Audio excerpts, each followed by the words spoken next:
Mengapa donasi itu menyenangkan? Filosofi Bang Radit. Bang Radit ada kesukaan nggak yang lain? Misal di luar dari diri sendiri dan memoris mungkin charity arahnya. Ada hobinya nggak di charity?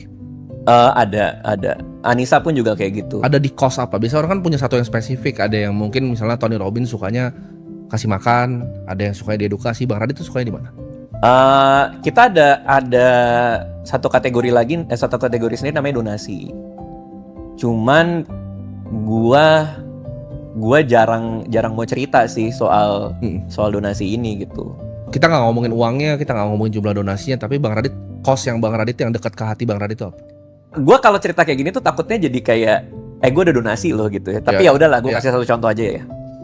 Contohnya tuh misalnya kalau bareng Anissa itu kita ngelihat ada orang terus dia jualan kue misalnya atau apa, kita DM, misalnya Anissa DM terus nitip buat beliin warga-warga sana, yang kayak gitu-gitu sih biasanya.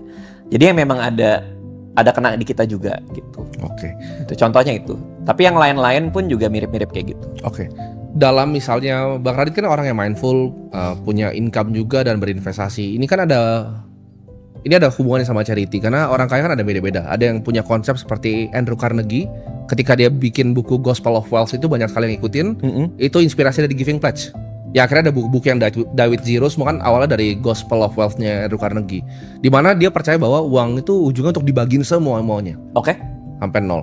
Dan ada juga yang punya konsep seperti Rothschild, di mana dinasti ini kita turunin nih. Kalau bisa anak kita kawinin satu keluarga, satu garis sampai ratusan tahun.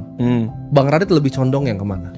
Donasi itu menurut gua rasanya menyenangkan kalau buat gua. Jadi donation itu salah satu komponen dari, kalau mau dibilang spending kita yang untuk ngebuat kita ngerasa beda deh. Kalau lo juga bikin yayasan kan, lo bangun sekolah kan, itu ada bedanya kan ngelakuin itu.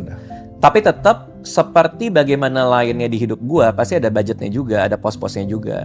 Jadi kalau lo nanya gue ada porsi dengan angka spesifik, persentase yang spesifik untuk yang mana akan gue donasikan. Oke. Gitu.